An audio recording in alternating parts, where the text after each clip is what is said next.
Assalomu alaykum o'rtoqlar. Men Xudo xolisa navbatdagi kachog'imizni tayyor holatga keltirib oldik. Bu kachog'imizda 200-250 metr kvadratgacha bo'lgan joylarni asosan ko'mirda, o'tinda va qo'shimcha holatda gaz va elektr tokida isitib berish uchun mo'ljallab yasaldi. Kachog'larimizga doimiy ishlatiladigan mahsulotlar 3 mm qalinlikdagi rossiyskiy garachevist va 25 diametrdagi rossiyskiy beshshovniy turbalar. Pastki qatorimizda mana shu turbalar terilgan bo'ladi. Tepada papkalarimiz ishlaydi. O'tinxonasi mana shu keng qilingan bo'ladi. Tak.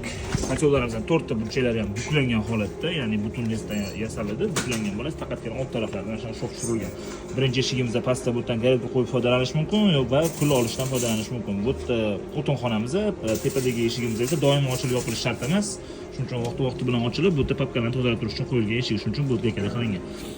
Tak, dimoxotimiz atrofida ham yarim metr joy ustiga mijozimizning talabiga binoan Yetmeli bo'lsa bemalol aloqaga chiqaverasizlar. Pastda telefon raqamlarini yozib qoldiramiz. Har xil turdagi, har xil mo'ljallangan kachog'larni berish imkoniyatimiz bor.